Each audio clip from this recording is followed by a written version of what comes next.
양국 정상은 경색 국면에서 벗어나서 대화의 첫걸음을 내디뎠다는 데 의미가 있다 이렇게 얘기하고 있고요. 하지만 강제동원 피해자에 대한 사죄와 반성 등에 대한 일본의 언급은 없었습니다. 윤석열 대통령 회담 후 공동 기자회견에서 재단이 제3자 변제를 하고 나서서 일본에 변제를 하고 난 뒤에 일본의 구상권을 청구하는 일은 없을 것이다 이렇게 직접 강조했는데요. 들어보시죠. をどのように考えておられますか。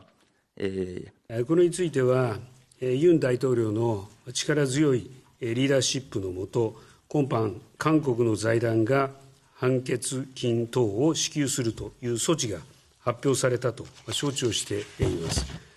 そうした本件措置の趣旨に鑑み、求償権の行使については想定していないものと承知をしております。 만약에 구상권이 행사된다고 한다면은 이것은 다시 모든 문제를 원위치로 돌려놓는 것이기 때문에 우리 정부는 그런 구상권 행사라는 것은 이 판결 해법을 발표한 것과 관련해서 그 취지와 관련해서 상정하고 있지 않습니다. 네, 이렇게 윤 대통령이 일본의 구상권을 청구한 일이 없을 것이다. 직접 못 박아서 얘기했는데요. 이원덕 교수님 혹시 이게 법적으로는 문제가 없을지에 대한 얘기도 나오고 있습니다. 이게 정치적인 문제이기도 하지만 또 네. 법리적인 문제이기도 하거든요. 예, 그래서 그렇죠. 다소 논란이 있을 가능성이 있다고 봅니다. 네. 가령 지금 3자 변제 방식이라고 하는 거는 우리의 피해자 지원재단이 일본 2개 기업이 지불해야 될 채무를 대신해서 대납하는 방식으로 되어 있거든요. 예. 그 경우에 민법상 채권자가 동의하지 않을 때 그것이 그러한 변제 방식이 법적으로 실효성이 있겠느냐의 문제와 더불어서 그 대납한 피해 지원자 재단이 일본 기업에 대해서 구상권을 청구하는 게 법리적으로 맞다라고 하는 그런 의견도 있습니다. 예. 그래서 피해자들이 우리 정부가 발표한 제3자 대납안에 대해서 흔쾌히 동의하지 않게 될 경우에는 불가피하게 법원의 결정에 따라서 일본 강제 집행, 일본 자산에 대한 강제 집행의 가능성, 현금화의 가능성도 여전히 부정할 수 없다고 보고요. 또 네. 구상권을 청구해야 될지 말아야 될지 하는 것은 상당히 법리적으로 따져봐야 될 문제로 지금 되어 있습니다. 그렇기 때문에 대통령께서는 정치적인 결정으로 최고 의사결정권자로 구상권을 청구하지 않겠다라고 하는 의지를 밝힌 것이었지만 그것이 법적으로 상당히 어떻게 될런지는 조금 더 두고 봐야 될 그런 과제가 아닌가 이렇게 저는 보고 있습니다. 네, 당장 보면요. 민주당에서는 5년짜리 정권이다 이런 얘기도 했습니다. 그렇다면 나중에 이게 또 본복이 된다면 한일 관계가 더 꼬이거나 이러지 않을까요? 그러나 현실적으로는 아마 이번에 3자 변제안이 여러 가지 한계를 가지고 있습니다만은 5년 뒤에 그럼 완전히 다시 이 문제가 제기될 수 있겠느냐, 저는 반드시 그러기는 어렵다고 봅니다. 네. 우선 피해자분들께서 좀 고령으로 많이 돌아가신 측면도 하나 있고요.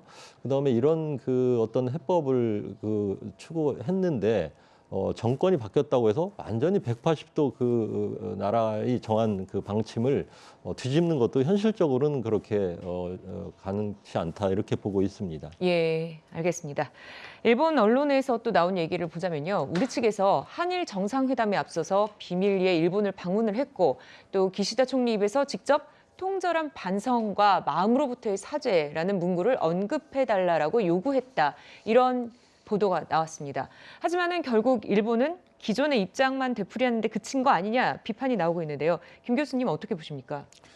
이 부분은 상당히 좀 논쟁이 앞으로 논란이 될 부분이라고 봅니다. 네. 왜냐하면 이번 기시다 총리의 발언을 보면 일본 정부는 1998년 10월에 발표한 한일 공동선언을 포함해서 역사인식에 관해 역대 내각의 입장을 전체적으로 계승하고 있다 이렇게 이야기를 했습니다. 네. 그러니까 이제 김대중 오부치 선언을 계승한다 이것을 포함해서 예. 또 일본에서 보면 이제 아베 총리 같은 경우는 상당히 과거사 문제에 대해서 한국에 사죄하는 이런 것이 거의 없는 상태였지 그랬었죠. 않습니까? 네네. 이것도 포함한다라고 논리적으로 보면 그렇게 될 수밖에 없는 겁니다. 과거를 그러니까. 계승한다는 것이 그렇죠. 이 모든 걸 포함한다는 뜻이라면 그렇죠. 그러니까 저희는 전체적으로 어떻게 계승한다. 해석해야 될까요? 그렇죠. 그러니까 전체적으로 계승한다라고 하는 것은 예. 굉장히 그 모양새는 갖추는 것 같지만 그러나 실제 내용을 보면은 우리 측이 요구하고 있는 과거에 대한 통절한 반성이랄지 이런 부분들이 우리 국민의 정서인데 거기에는 전혀 그 다가오지 못하는 그런 발언이 이번에 나온 겁니다. 그래서 네. 두리뭉실 지금 넘어가는 이런 모습인데요.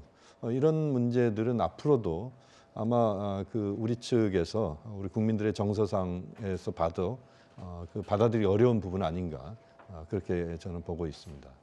네, 기시다 총리의 태도, 일본의 정치 상황과 여론을 고려한 것이기도 하겠죠.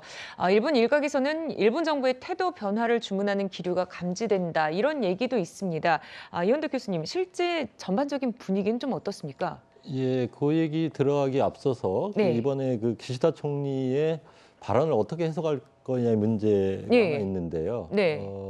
저는 95년 무라야마 다마 이후 그 이후에 간나오토 다마 그리고 심지어는 아베 다마까지 포함해서 식민지 문제에 관한 일본 정부의 공식 입장은 통절한 반성과 마음으로부터의 사죄 이렇게 정리가 돼 있습니다. 공식 입장이 그렇게 정리가 돼 그렇기 있는 때문에 상황인가요? 이번 기시다의 발언은 직접 화법이 아니고 간접 화법을 예. 통해서 역대 내각의 입장을 그 전체적으로 계승한다고 했지만 사실은 그 내용을 답습한다, 그 내용을 견지한다라고 하는 건 뭐 분명한 언급이라고 봅니다. 다만 이제 우리 국민의 입장에서 또는 피해자 입장에서 마음에 다가오는 좀 감성적인 직접 화법의 사죄가 없었다고 하는 점은 대단히 유감이고요. 네. 또 어떤 의미에서 강제동원 문제가 지금 포커스가 되고 있기 때문에 예. 그 부분에 대해서도 조금 더 그 진전된 언어가 나왔으면 좋겠다는 기대가 있었습니다만은 전혀 대답을 못한 거죠. 그런 면에서 여전히 미흡하고 좀 아쉬운 부분이 저도 있다고 생각합니다. 근데 왜 직접 화법을 안 썼을까요? 그거는 아마 지금 기시다 총리가 서 있는 배경을 설명할 필요가 있다고 생각하는데 정치적인 배경인가요? 우선 4월에는 이제 지방 통일 선거를 앞두고 있고요. 네. 또 자민당 내에 기시다 총리가 속한 파벌은 상당히 소수파입니다. 어떤 의미에서 좀 최대 파벌을 가지고 있는 아베파에 의해서 좀 협공을 받고 있는 그런 상황이고 네. 또 일본 국민 전체의 입장에서 보면은 다소 정치 지형이 좀 보수화됐고 또 일본이 30년간의 잃어버린 시대를 맞이하면서 다소 국가주의적인 경향으로 흘러간 부분이 있습니다. 예. 그래서 사실 기시다 총리가 한국의 대통령을 대상으로 굉장히 진전된 사죄 언급을 한다고 하는 것은 일본 내에서는 어떤 의미에서 기시다의 지지율을 떨어뜨리는 그런 상황이기 때문에 아마 기시다 총리 그 자신은 일본 내 정치 지형으로 보면 좀 리버럴한 생각을 가진 분임에도 불구하고 진전된 언급을 하지 못했나 이렇게 저는 보고 있습니다. 네, 그렇다면 이제 좀 아사히 신문은 조금 더 이제 진보에 가깝다라고도 평가를 하고 있는데 아사히 신문에서는 일본이 좀 움직여야 된다 이런 것도 있더라고요. 일본의 지금 주요 일간지는 사설을 통해서 이번 그 윤 대통령의 방일 시에 일본이 조금 더 성의 있는 호응을 했어야 된다.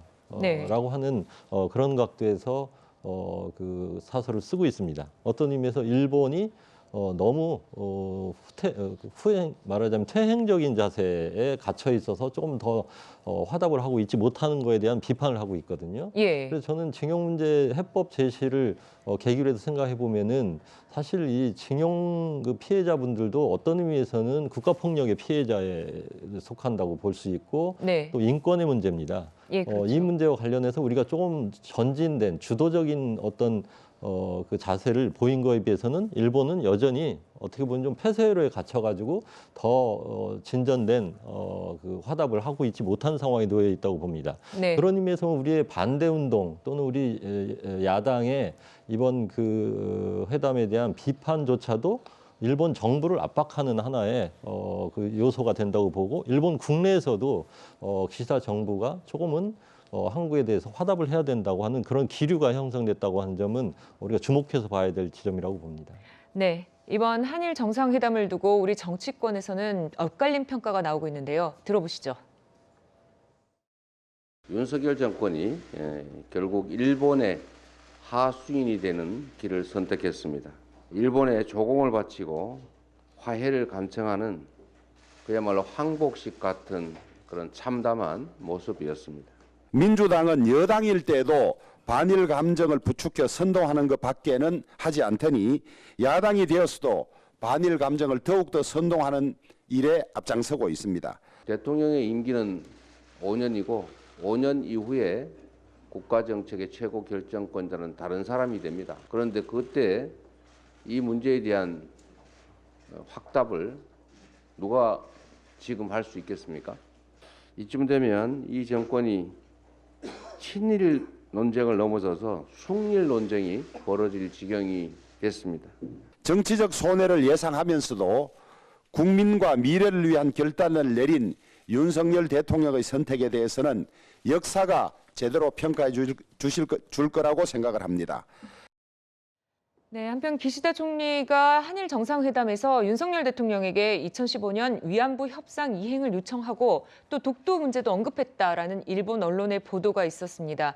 대통령실에서는 논의된 바가 없다라고 말했는데 이 논의라는 표현을 사용한 배경이나 이런 게 있을까요, 교수님? 이 문제도 뭐 계속 논란이 한국에서는 되고 있습니다. 예. 보니까 이제 독도 문제 같은 경우는 우리 국민적 정서로 보면 굉장히 민감한 영역 그렇죠. 아니겠습니까? 일본이 독도를 입에 올린 것 자체가 국민적으로 그렇죠. 받아들이기 힘드니까요. 네, 그렇습니다. 이제 여기서 보면 이제 논의라는 표현을 우리가 이제 주목해야 되는데 대통령실에서는 논의된 바가 없다는 예. 것이고 일본 언론 쪽에서는 독도 문제에 대해서 일본 입장이 전달이 됐다. 뭐 이런 이야기 아니겠습니까? NHK도 이제 그렇게 보도를 하고 있고. 네. 물론 이제 여기에 진실 게임은 정확하게 확인할 방법은 없습니다만 어쨌든 일본 쪽 입장에서 보면요. 이번 정상회담에서 일본이 갖고 있는 입장과 요구를 한국 쪽에 웬만한 것들은 다 테이블에는 일단 올리고 싶어 했던 것 같습니다. 네. 그래서 어제도 보면 이제 일본 정재계 인사들도 계속 이제 한국 측에 요구하는 부분들이 있었고요. 아마 이제 이런 언론 플레이라고 우리 한국 정부에서는 지금 이야기를 하고 있지만 결국 일본 기시다 총리 입장에서는 이원득 교수님 말씀하신 것처럼 4월 선거를 앞두고 있고 또 여러 가지 상황에서 보면 이제 일본 내부 여론을 또 주목을 해야 되는 부분인 것 같기 때문에 네. 그런 차원에서의 언급이 있었을 수도 있다. 다만 이제 이것이 구체적으로 논의됐다라고 보기는 뭐 현실적으로 좀 어려울 것 같고요. 네. 좀 더 상황은 객관적인 것은 좀 나중에 좀 나오지 않을까 하는 생각도 듭니다. 네.